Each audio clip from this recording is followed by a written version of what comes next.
Hello friends, पिछली class में कक्षा 12 का हमारा जो टॉपिक चल रहा था वो अनसीन पैसेज फॉर कॉम्प्रहेंशन चल रहा था। क्या चल रहा था? पैसेज फॉर कॉम्प्रहेंशन हमारा टॉपिक चल रहा था।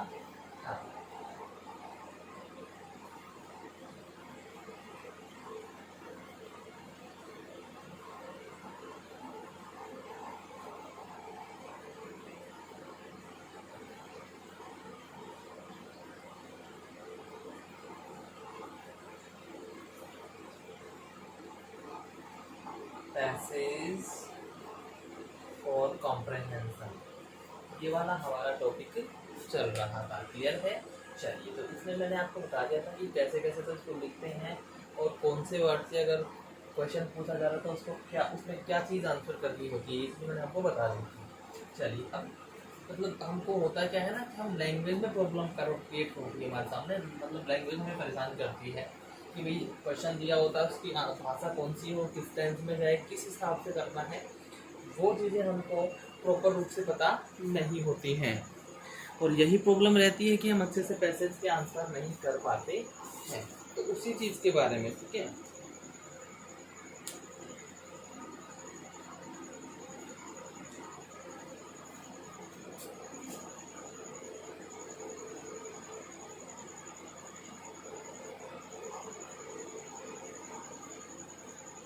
Man points to answer the questions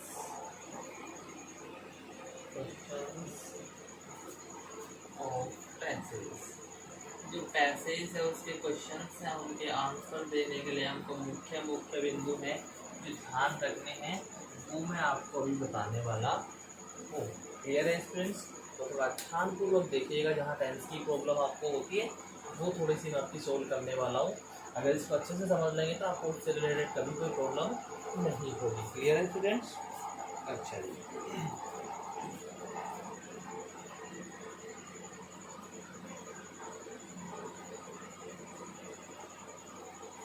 देखिए फर्स्ट थिंग,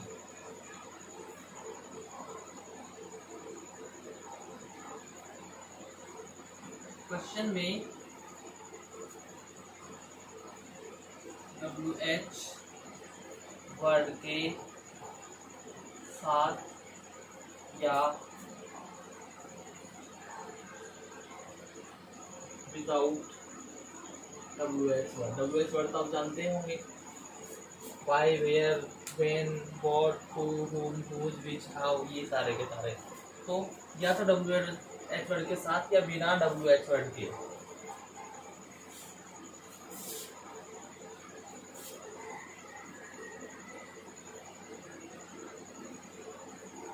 क्वेश्चन में या तो WH वर्ड के साथ या बिना WH वर्ड के। यदि डज हेल्पिंग वर्ड, क्या होता है? डज हेल्पिंग वर्ड का यूज होता है।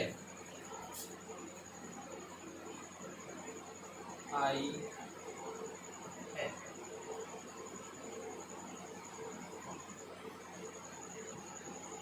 आपको जो क्वेश्चन पूछा गया है इसमें या तो WH वर्ड के साथ या बिना WH वर्ड के हेल्पिंग वर्ड क्या दे रखी है? आपको डज दे रखी है। तो भैया आप आंसर किस में देंगे इसका? आप इसका आंसर देंगे अफर्मेटिव में, ठीक है। तो ध्यान क्या क्या रखना है? ए आंसर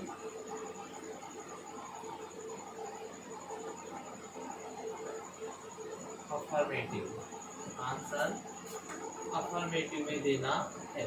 आंसर आप देंगे वो किस में होगा भाई? वो होगा अफर्मेटिव में आंसर होगा, यानी कि साधारण वाक्य में देना है। क्लियर है?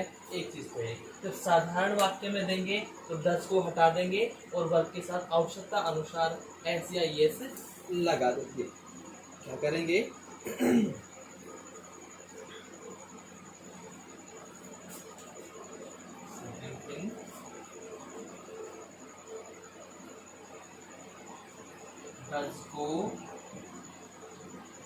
हटाकर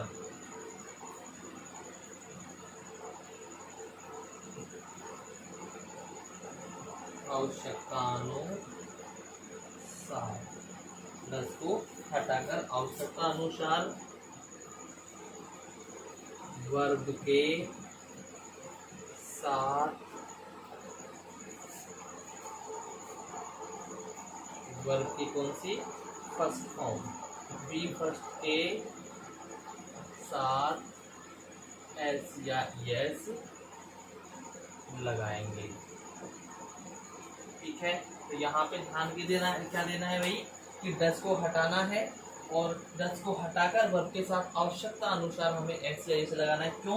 क्योंकि जब WH वर्ड या WH वर्ड के बिना हेल्पिंग और 10 का यूज हो रहा है या ठीक है 10 का जब यूज हो रहा है तो हम क्या करते हैं भैया इसको अफर्मेटिव में आंसर करते हैं। क्या करते हैं इसका हम अफर्मेटिव में आंसर करते हैं। क्लियर है कि नहीं है? चलिए ठीक है, ये ध्यान रखना है। अब देखिए एग्जाम्पल लीजिए, यहाँ पे क्या करते हैं हम एग्जाम्पल ले लेते हैं।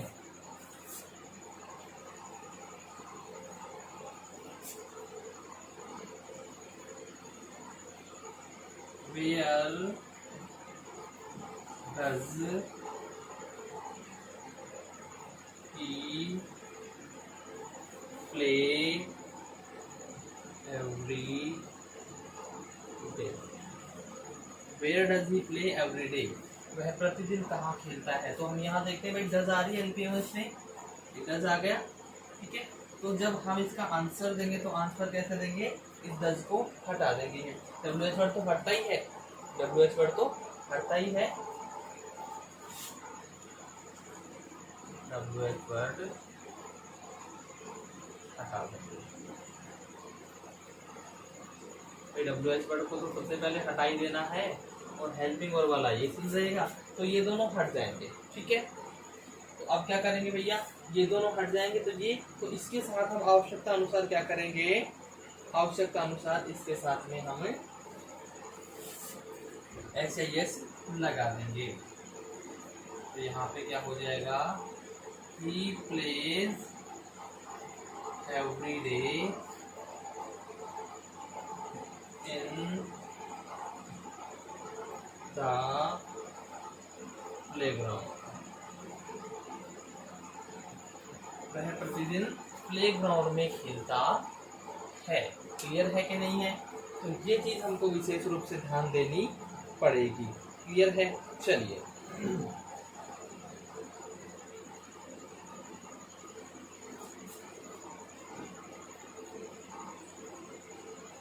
सेकेंड थिंग यहाँ पे ले लेते हैं।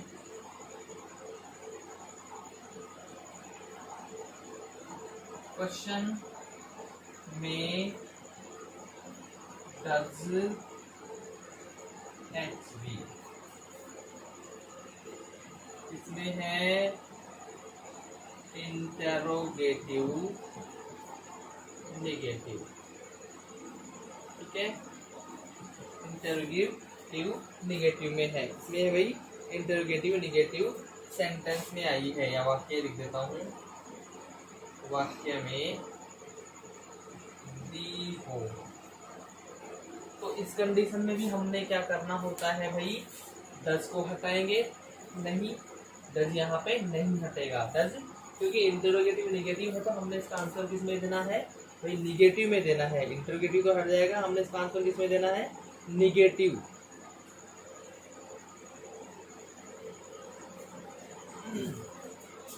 तो पहली चीज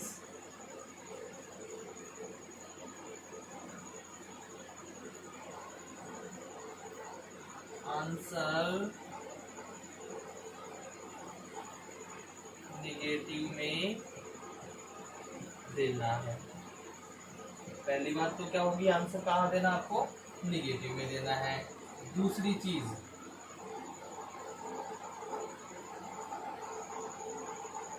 डज को हटाना नहीं है, डज को हटाना नहीं है तथा बी फर्स्ट के साथ एस या एस यूज नहीं करना है। यानी कि यहाँ पे क्या करेंगे हम, भाई इंटरोगेटिव नेगेटिव है, तो इंटरोगेटिव तो हट ही जाएगा, इंटरोगेटिव तो हट जाएगा क्योंकि क्वेश्चन पूछ रहे हैं तो क्वेश्चन का तो आंसर करें तो इंटरोगेटिव हट गया। क्वेश्चन नेगेटिव तो हमको आंसर किसमें देना है, नेगेटिव में। और जब मैं आपको बताऊँ प्रेजेंट सिंपल में आंसर दिया जाता है तो प्रेजेंट सिंपल के नेगेटिव में डू डज का यूज़ किया जाता है। तो यहाँ पे तो डज की बात चल रही, तो डज का यूज़ तो हम करेंगे, लेकिन यहाँ पे वर्ब की फर्स्ट फॉर्म के साथ में एस या एस हम बिल्कुल भी नहीं लगाएंगे। ये चीज़ हमको विशेष रूप से ध्यान रखनी पड़ेगी, ठीक है।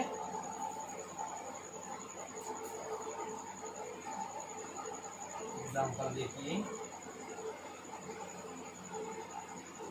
Why does he not go there, why does he not go there regularly,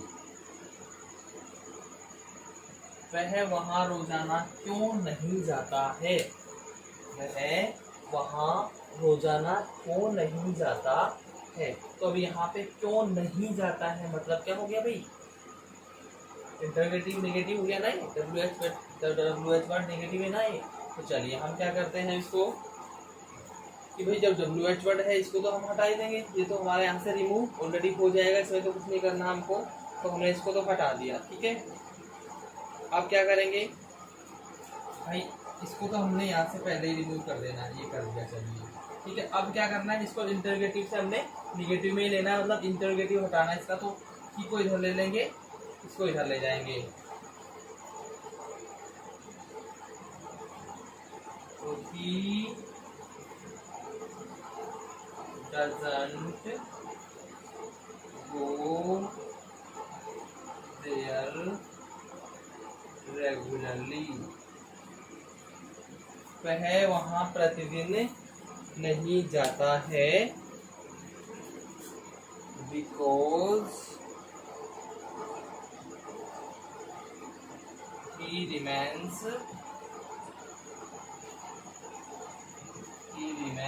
ill, वह प्रतिदिन वहाँ नहीं जाता है क्योंकि वह बीमार रहता है। मोस्टली भाई आपको पता है वाई से स्टार्ट होता है क्वेश्चन, तो मोस्टली उसको आंसर को हम बिकॉज से कनेक्ट करके आंसर देते हैं। तो यहाँ दोनों में मैं आपको एक बताने की कोशिश कर रहा हूँ कि भाई डज हेल्पिंग और वाइस है, उनसे पहले डब्ल्यू एच वर्ड कुछ भी है तो वो तो हटेगा ही हटेगा, भाई डब्ल्यू एच वर्ड को तो आपने हटा देना है। उसके बाद में जो डज है सिंपल, अगर ये सेंटेंस भी दिया विदाउट आ रहा है और सेंटेंस कैसा है, ये इंटरोगेटिव है, मात्र मात्र कौन सा सेंटेंस है, इंटरोगेटिव है, तो हमने क्या किया इंटरोगेटिव को हटाना है और उसका अफर्मेटिव में आंसर देना है, डब्ल्यू एच वर्ड को हटा देंगे, फिर डज को हटाएंगे और आवश्यकता अनुसार वर्ब की फर्स्ट के साथ एस या एस लगाएंगे, क्लियर है। दूसरा अगर इंटरोगेटिव नेगेटिव है, यहाँ तो ये तो क्या था, ये तो क्या था, इंटरोगेटिव था, तो इंटरोगेटिव में था ना भाई, तो इंटरोगेटिव में होगा तो हमने क्या करना है, अफर्मेटिव में जवाब देना है, इंटरोगेटिव नेगेटिव में है तो हमने नेगेटिव में जवाब देना है। क्लियर है कि नहीं है, चलिए ये दो चीजें क्लियर हुई, ठीक है। अब इसका तीसरा पॉइंट देखते हैं हम, इसका तीसरा पॉइंट क्लियर करते हैं। ये दो पॉइंट अच्छे से क्लियर हो गए, ये तो डज की बात हो गई, किसकी बात हो गई, डज की। अगर डू आता है इसमें, क्या आता है, डू आता है,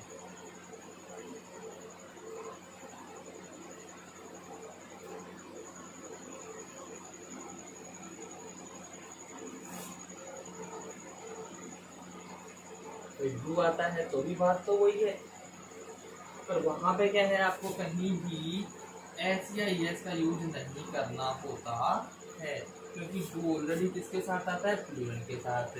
अब प्लूरल के साथ चाहे अफर्मेटिव हो चाहे कोई भी हो, उसमें एस या एस का यूज किया ही नहीं जाता है। तो ये सिंपल सी बात आपको दिमाग में बैठा के रखनी पड़ेगी।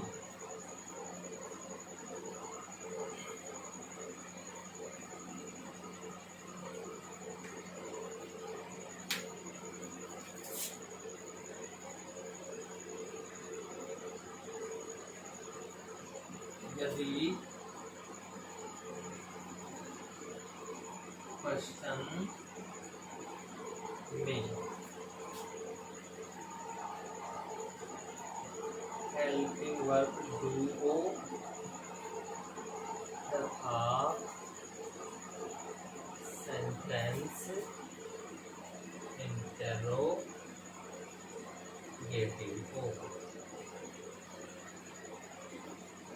हो। यहाँ पे भी वही है भैया, पहली चीज आंसर अफर्मेटिव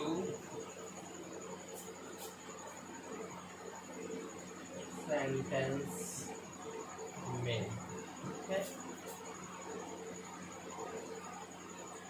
WH वर्ड हटाना है यदि हो तो। अगर WH वर्ड है तो उसको क्या करना है, हटाना है। आंसर किसमें देंगे हम, अफर्मेटिव सेंटेंस में देंगे। फिर वही चीज वर्ब के साथ में बी फर्स्ट का यूज करना है, इसके साथ एस या एस नहीं लगाना है। बी फर्स्ट का यूज करना है, बी फर्स्ट के साथ एस या एस का यूज नहीं होगा। क्लियर है कि नहीं है? तो यही भी बात, यहाँ पे भी वही बात है, बस इतना सा अलग इसलिए समझाया है कि भाई इसमें एस या एस नहीं लगाना। अफर्मेटिव में चेंज करेंगे तो भी यहाँ पे एस या एस नहीं लगाना, क्योंकि डू ऑलरेडी प्लूरल के साथ रहता है, प्लूरल के साथ में एस या एस नहीं लगाया जाता है। क्लियर है?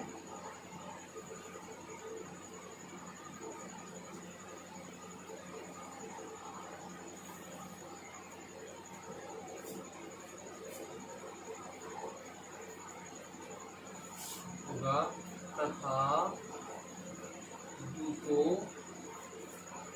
को भी तो हटाना है ना, डू को हटाना है। क्लियर है? एग्जाम्पल देख लेते हैं अभी।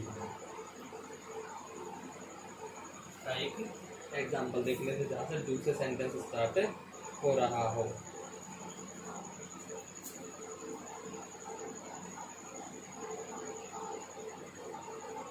When do they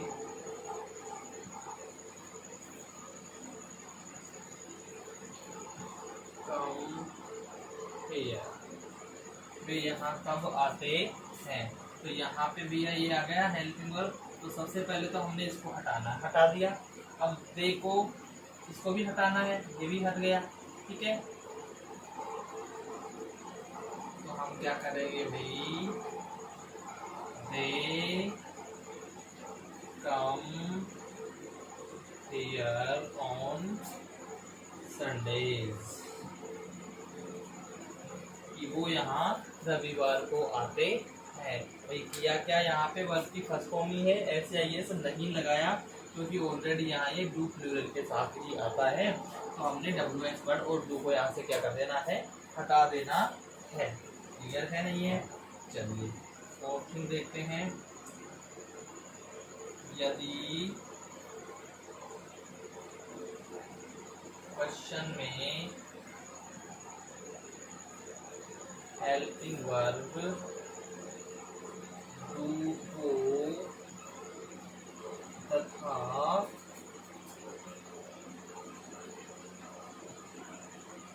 वाक्य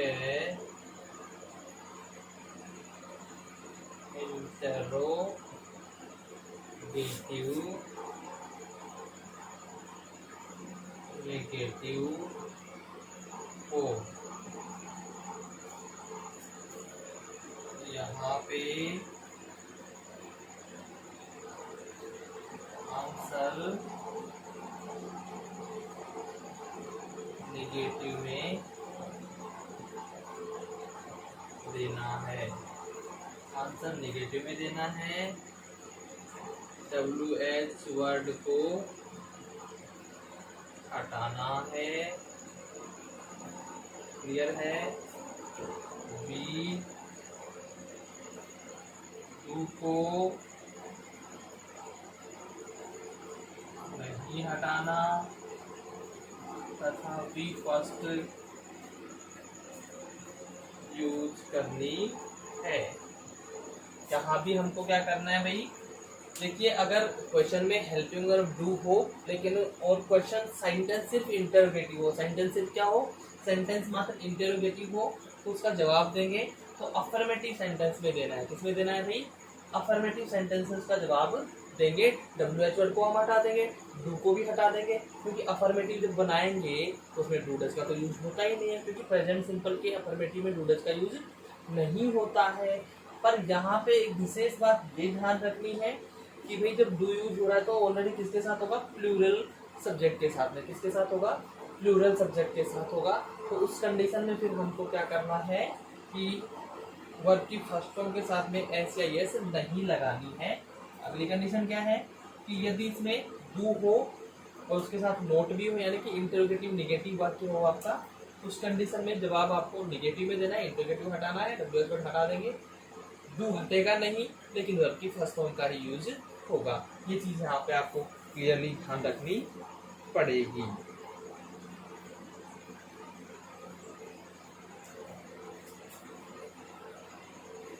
एग्जाम्पल देखें, why do they not come here daily? वे यहाँ प्रतिदिन क्यों नहीं आते हैं? तो यहाँ हमने क्या करना है भैया, इसको हटाना है। यहाँ हमने इन दोनों को हटाया था, यहाँ हमने सिर्फ इसको हटाना है, लेकिन सब्जेक्ट को पहले लेना है और हेल्पिंग वर्ब को बाद में। तो कैसे लिखेंगे, they do not come here, they do not come here because of their business, because of their business। वे यहाँ उनके बिजनेस के कारण नहीं आते हैं। किस कारण से नहीं आते हैं वो यहाँ पे अपने बिजनेस के कारण से नहीं आते हैं। क्लियर है, ये चीज आपके लिए मैंने यहाँ पे हो गई। ठीक है, तो 4 चीजें हम अब तक दे चुके हैं। अगली चीज हम देखते हैं, इसकी नेक्स्ट पॉइंट हम देखते हैं।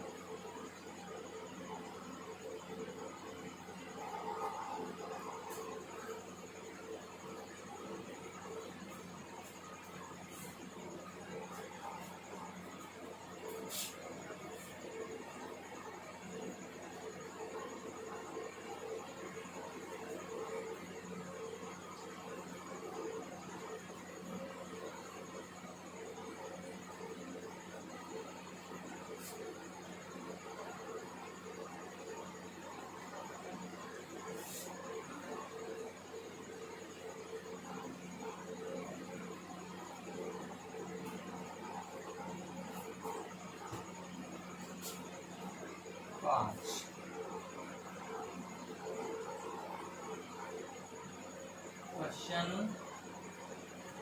में यदि हेल्पिंग वर्ब टू तथा सेंटेंस इंटेरोगेटिव हो तो ए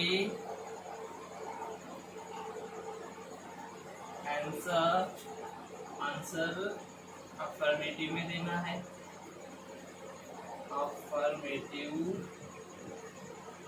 में देना है।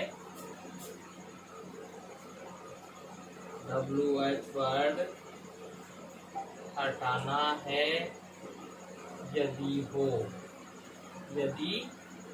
तो हटाना है, नहीं है तो नहीं हटाना है। क्लियर है। बी क्या ध्यान रखना है यहाँ पे, हेल्पिंग वर्ब डिड, सॉरी यहाँ पे डू का तो पहले बता दिया मैंने, मैं डिड की बात कर रहा हूँ। ठीक है, हेल्पिंग वर्ब यानी कि डिड को हटाकर V2 यानी वर्ब की सेकंड फॉर्म का यूज करते हैं। क्या करते हैं भाई, डिड को हटा देते हैं और वर्ब की सेकंड फॉर्म का हम यूज करते हैं। देखिए एग्जांपल देखिए यहाँ पे, जैसे क्या करना है भाई, पास्ट सिंपल जो होता है ना उसका इंटरोगेटिव होता है, डेट से शुरू होता है, तो उसका जवाब हम देंगे तो अफर्मेटिव में बनेगा। और पास्ट सिंपल के अफर्मेटिव में हेल्पिंग वर्ब यूज नहीं होती बल्कि सेकंड फॉर्म यूज की जाती है, ये हमको सबको पता है।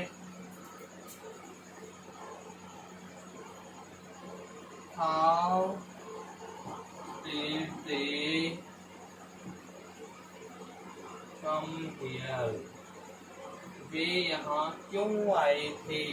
तो मैंने क्या करना है भाई, इन दोनों को यहाँ से हटा देना है। क्या करना है, मैंने इन दोनों को यहाँ से हटा देना है।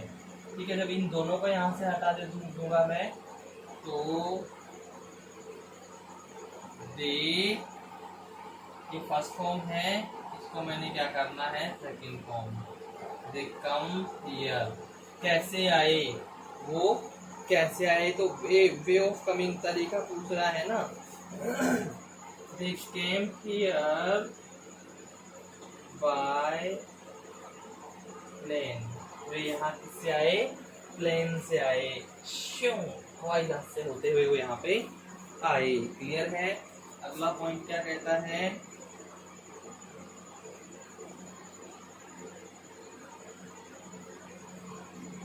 क्वेश्चन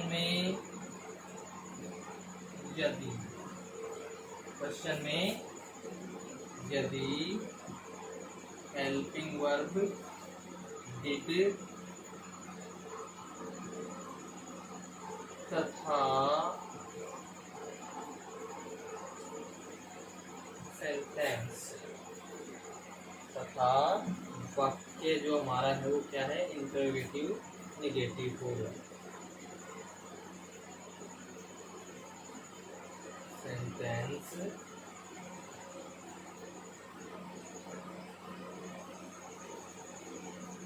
इंटरोगेटिव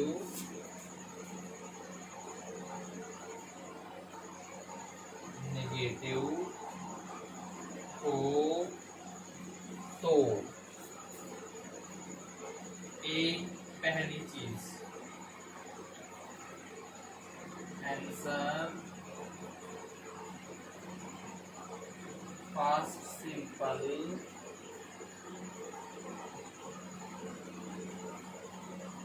नेगेटिव में करना है। क्या करना है, आंसर हमको पास्ट सिंपल नेगेटिव में करना है। और WH वर्ड हटाना है यदि हो तो हटाना, नहीं तो नहीं हटेगा। दूसरी चीज हेल्पिंग वर्ब डिड को नहीं हटाना है, हेल्पिंग वर्ब डिड को नहीं हटाना है, तथा V1 V फर्स्ट का यूज करना है, वर्ब की फर्स्ट फॉर्म का यहाँ यूज किया जाएगा। क्लियर है कि नहीं है। चलिए देखिए एग्जांपल देखते हैं। Why did she not go there? Why did she not go there? वह वहाँ क्यों नहीं गई, वह वहाँ क्यों नहीं गई। तो यहाँ पे हम देख रहे हैं भाई WH वर्ड है, ये हेल्पिंग वर्ब, तो हमने क्या करना है, सिर्फ इसको हटाना है, सिर्फ इसको हटाना है। यहाँ सब्जेक्ट को पहले और हेल्पिंग वर्ब को बाद में। तो क्या करेंगे, she did not go there because. ठीक है, तो यानी कि ऐसे हम आंसर शुरू करेंगे और फिर बिकॉज लगा के, ये तो भाई क्वेश्चन का पार्ट हो गया ना, बिकॉज लगा के जो फिर पैराग्राफ पे आंसर दे रखा है वो इससे रिलेटेड वो चीज हम यहाँ पे लिख देंगे। ठीक है,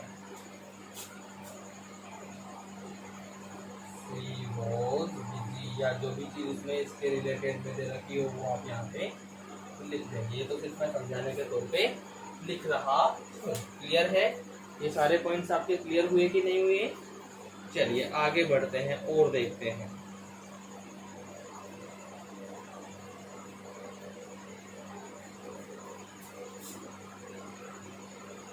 ये चीजें आपने नोट कर ली होंगी और नहीं की है तो उनको नोट कर लेना। ठीक है, चाहे नोट कर लेना चाहे इसका स्क्रीनशॉट लेना, लेकिन कर लेना।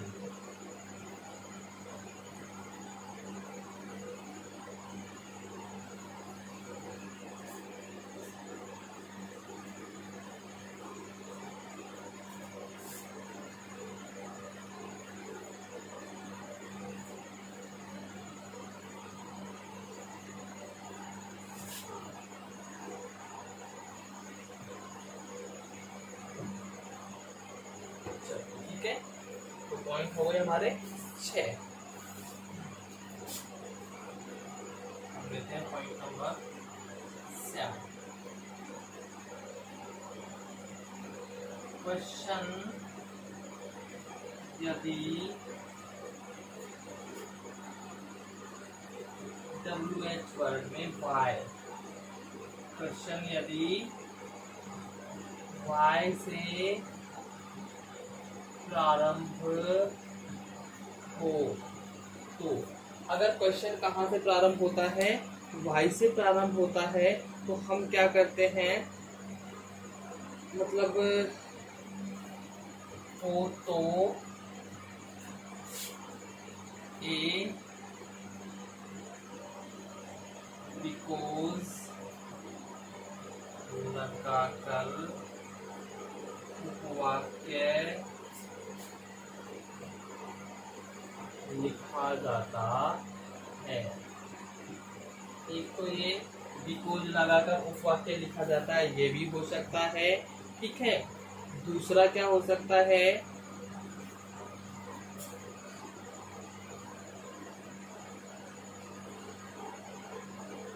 बट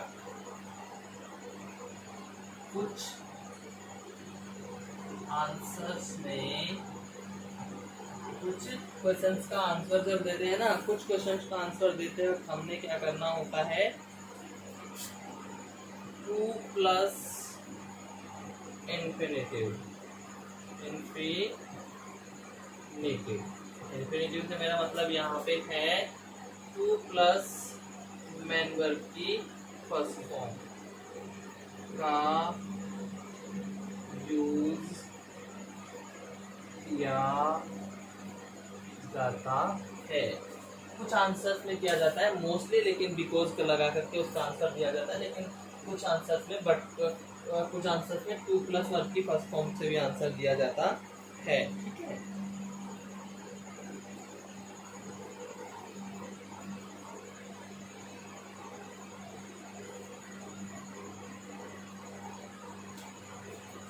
देखिए जैसे यहाँ पे मैं लिखता हूँ example, why did she make a haste? Why did she make a haste? उसने जल्दबाजी क्यों की? तो मैं क्या करता हूँ भाई, यहाँ से दोनों को ही हटा देता हूँ। क्लियर है?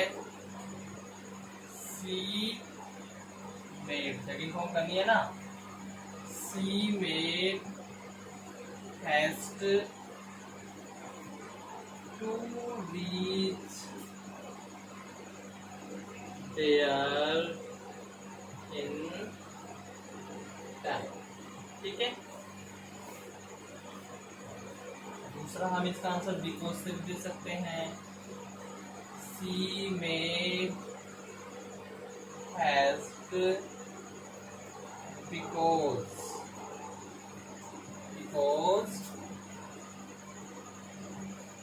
she wanted to reach there in time.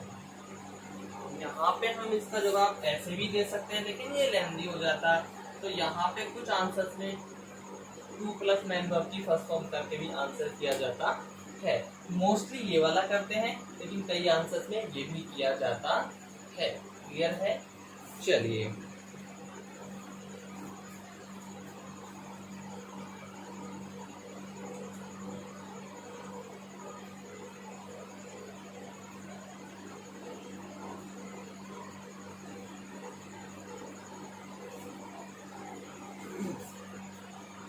Clear. देखिए और इसके अलावा हम पॉइंट नंबर 8 लेते हैं। ठीक है,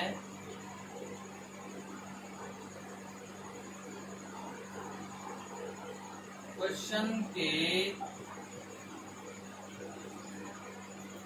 मिडल या फिर मिडल पोर्शन में, कहाँ पे भाई? मिडल पोर्शन,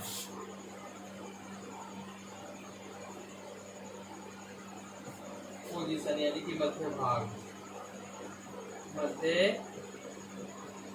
भाग में यदि देयर दिया हो तो, मध्य भाग में क्या दे रखा हो? देयर दिया हो, तो उसका आंसर फिर हमने किससे स्टार्ट करना है? देयर से ही करना है। तो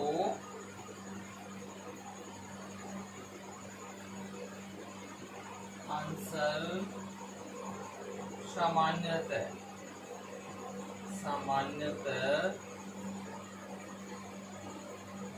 देयर से ही प्रारंभ किया जाता है। यानी कि होता क्या है, कोई भी क्वेश्चन दे रखा है, उसमें बीच में कहीं देयर दे रखा है। क्या? देयर। तो जब देयर कहीं भी बीच में दे रखा है, तो हम क्या करेंगे? उसका आंसर जो स्टार्ट करेंगे वो देयर से ही करेंगे। मोस्टली यही होता है कि सामान्यतः उसका आंसर देयर से ही प्रारंभ किया जाता है। देयर से नहीं कर रहे हैं तो वहाँ हमारे कई बार गलत होने की संभावनाएं हो जाती हैं। मतलब 100% हम ये नहीं कह सकते कि देयर से ही होगा, लेकिन सामान्यतया देयर से ही प्रारंभ होता है। क्लियर है? तो हम अभी इसके एग्जांपल्स देखते हैं। देखिए जैसे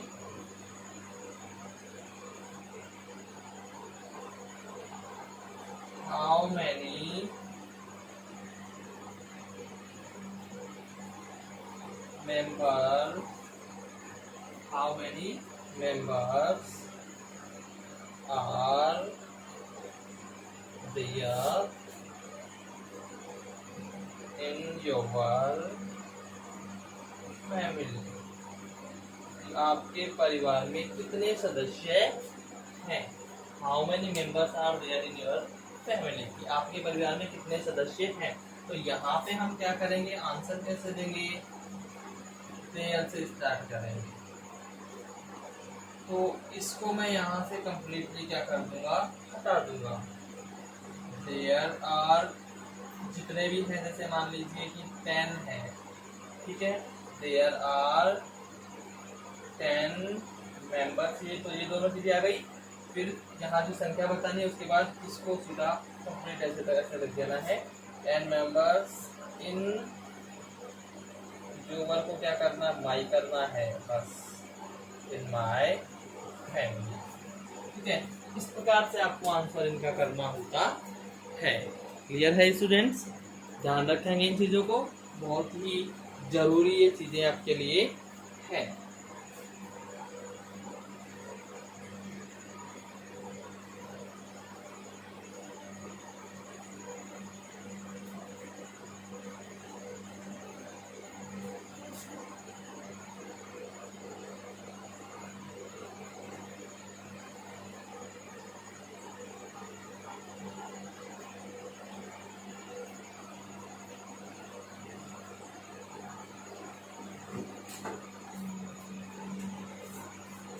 हमको विशेष रूप से ध्यान रखनी होती है, जिससे कि हमारे आंसर में किसी प्रकार की कोई गलती ना हो। यानी कि हम जब पैराग्राफ छाट रहे होते हैं तो हम ऐसे कैसी कॉपी करने की कोशिश करते हैं ये वैसा का वैसा कॉपी नहीं करना है।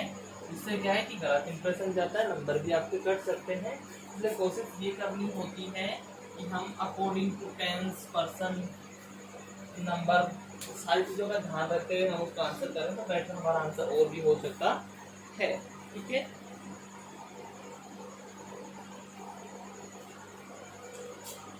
क्वेश्चन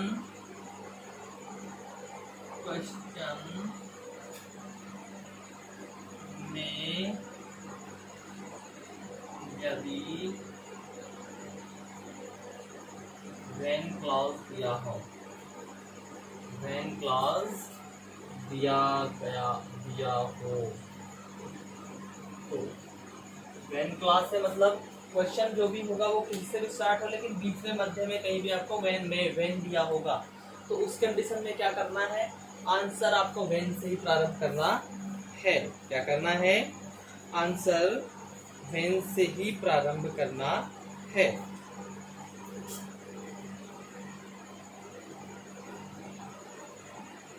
आंसर व्हेन से ही प्रारंभ करना है, जिससे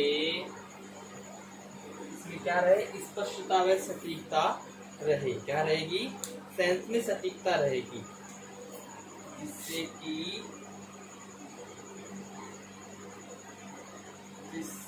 इसके सेंस में, यानी कि समझने में, सेंस में सटीकता रहे। ये चीजें आपको अच्छे से ध्यान में रखनी है। क्लियर है? जैसे example,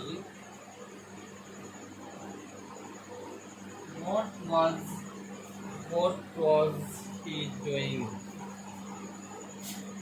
What was he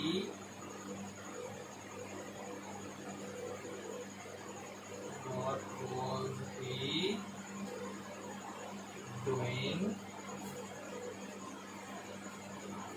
when you reached there? जब तुम वहां पहुंचे वह क्या कर रहा था? तो आंसर कैसे करना है, तो यहाँ से वर्ड को तो हटा देना है। ठीक है, और ये यू है थर्ड पर्सन में, यहाँ फर्स्ट पर्सन में चेंज हो जाएगा। ठीक है, तो सॉरी, ये तो ऐसे कैसे रहेगा, ये फर्स्ट पर्सन में हो जाएगा। When I reached there, जब मैं वहां पहुंचा, he was doing, जो भी कर रहा था वो बता देंगे हम। ठीक है, when I reached there, he was studying, वो क्या कर रहा था उस वक्त, पढ़ रहा था। क्या पढ़ रहा था, इंग्लिश पढ़ रहा था। तो यहाँ पे मैंने क्या किया भाई, ये वैन मध्य में आ रहा है, दोनों सेंटेंसेस को कनेक्ट कर रहा है, तो मैंने इसी से इसका आंसर शुरू किया। तो आपको ये सभी बातें विशेष रूप से ध्यान में रखनी पड़ेंगी। इन बातों पर गौर करते हुए अगर आप आंसर लिखते हैं तो कहीं भी आपके आंसर में गलती नहीं हो। ठीक है, तो ये टॉपिक आपको अच्छे से समझ में आया होगा। अगर फिर भी कोई परेशानी, समस्या आपको रहती है तो आप कमेंट बॉक्स में परेशानी को डाल सकते हैं, जिससे कि आपको उसका पूर्णतः समाधान प्रदान किया जा सके। Thank you very much students.